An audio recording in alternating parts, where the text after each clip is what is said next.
Let's check in on the like battle this month for Dolphins Today. Unfortunately, we are losing to Patriots today, which I find kind of disappointing. Not by that much. Let's just say it's 200. We can easily gain that ground on today's. Well, in fact, I expect to gain that ground. So help us out. Also, let's just get shown to more people. When you like today's video, go do it for me right now.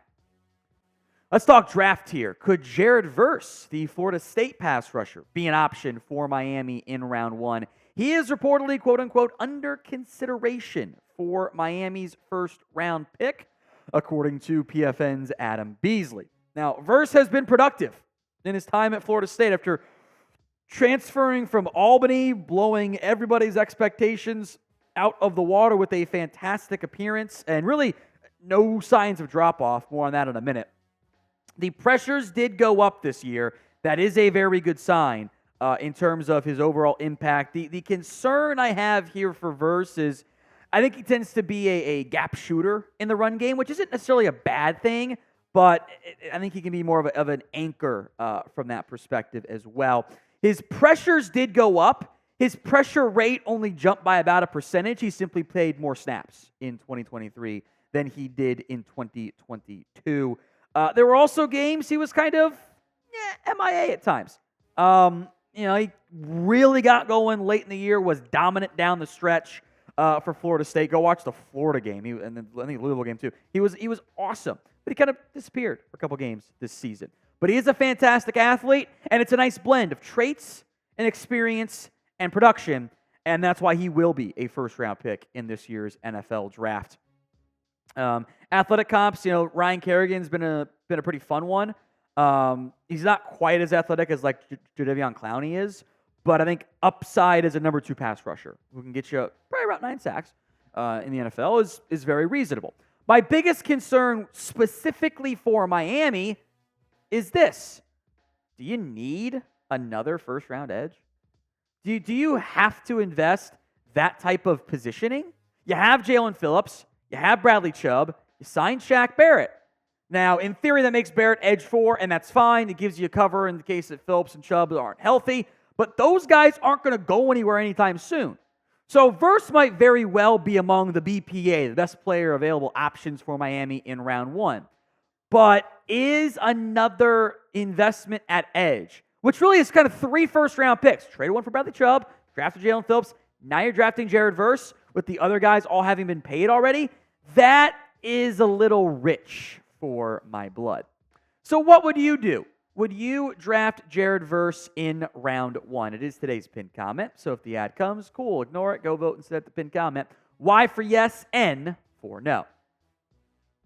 Bleacher Report has argued the single best free agent option out there for Miami is Greg Van Roten, who has had some starting experience in his time in the NFL. Here's the pitch from BR. With Robert Hunt now in Carolina, Miami could use a new starting right guard. Robert Jones is currently slated for that spot, but has limited experience heading into his 4th season. Meanwhile, Van Roten is coming off a career year where he earned a 77.4 pass blocking grade from Pro Football Focus, which is significant, seeing as that's Tua Tagovailoa's blind side. Van Roten was pretty darn good in 2023. And to the extent I'm kind of surprised he's unsigned. Now, what that tells me normally is when a player plays like that, has a good year, a lot of good grades on PFF, maybe the rest of the NFL doesn't feel the same way. That maybe his external views are not quite as high as others.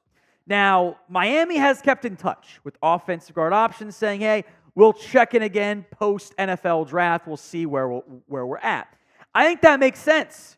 It makes sense for both sides, too, by the way, to revisit after the NFL draft, because it allows the player to know what the best spot for him is. The last thing somebody wants to do is sign thinking they're going to be a starting right guard, and then, surprise, Miami takes one in round 1 or round 2, and now they're a backup, and they kind of limit their own earning potential long term, and it allows Miami to not potentially waste, starting caliber money on a backup player for them.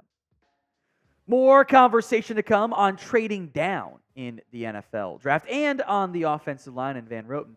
But today's show is made possible by Game Time. You shouldn't have to worry about buying tickets to your next event, whether that's sports, concert, comedy, theater, or whatever. With killer last-minute deals, all-in prices, views from your seat, and more. Game Time takes the guesswork out of buying tickets. They've got those last-minute tickets, flash deals, zone deals as well. It's easy to find and buy tickets for every kind of event in your area, or even further, because you can just pick the city if you want to travel, a little bit further away than just downtown, or wherever you guys live. Game Time has deals on tickets up to the start of the event and right after it starts, even an hour after it starts. It's the place to find last-minute seats. So download the Game Time app, create your account, and use code CHATSPORTS for $20 off your first purchase. Terms do apply, but create your account. Redeem code CHATSPORTS, ChatSports, for $20 off. Download Game Time today at GameTime.co for last-minute tickets, the lowest price, guaranteed. Links in the comments and the description of today's show. This is where the Dolphins' offensive line currently sits. And most teams carry between 7 and 8, but probably 8, 10 offensive linemen. So let's play the numbers game.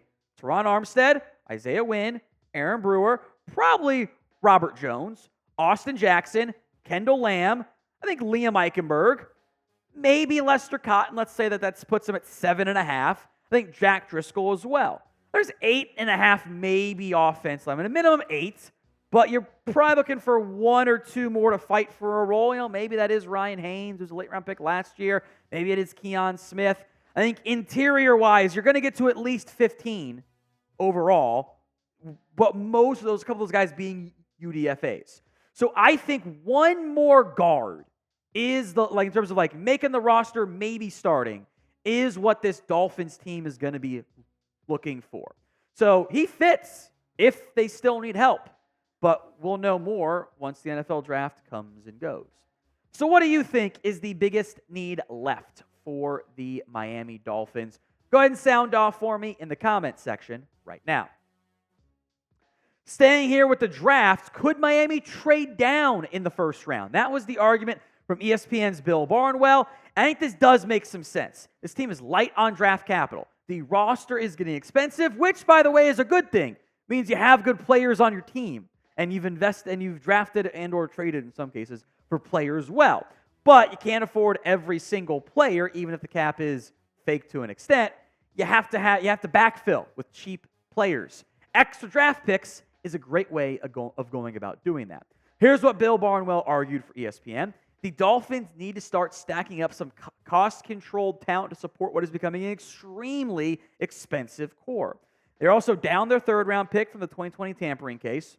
Oops. And their fourth rounder from the trade for pass rusher Bradley Chubb from the same year, so they could use the added picks. Now, we're going to run through some trade options and roughly how far down to get this level of pick in a moment. But would you trade down? 1 for yes, 0 for no. Trade idea, the first, is with the Minnesota Vikings. Assuming they have that pick and haven't traded it for a quarterback, you can move down a couple spots and get a fourth rounder. Now, this is probably there's one guy we want. We know 21 and 22 aren't going to take him. Let's move down, get the extra fourth, still take that guy, whether it's a Johnny Newton or maybe a Byron Murphy, because the Eagles aren't going to go defensive tackle. In theory, the Vikings or whoever's at 21 wouldn't do it either. That could make some sense for Miami. But it's only a fourth rounder. You get bigger picks if you go further down. Trade idea, the second. The Dolphins go from 21 to 27 and get pick number 90 back. That's a steep move down and might make the most sense if they were in love with only one of the DTs and they're gone, or there's a lot of players they like and maybe all their first-round grades are gone. Trade down, acquire extra draft assets is always a good idea because you want more shots at having those picks. I will make note, by the way, that the trades you're seeing here all match pretty darn closely to the updated NFL trade value chart. So it's fine to not want to do these trades, but these are pretty accurate for about what the cost would be. The big one is moving down to the very last pick in round 1 and getting the Chiefs' first and second round picks. Now, the Dolphins actually win this one by a very, very late 6th, early 7th rounder in the value, so you can adjust as needed. But that's a steep fall. Get an extra second round pick. You want to get a guard, you want to get a DT and a wide receiver early. Now you have the assets to do that with that trade down. We will have Dolphins coverage for you all season, off season, just call it year round. Hit that sub button for more free Dolphins vids.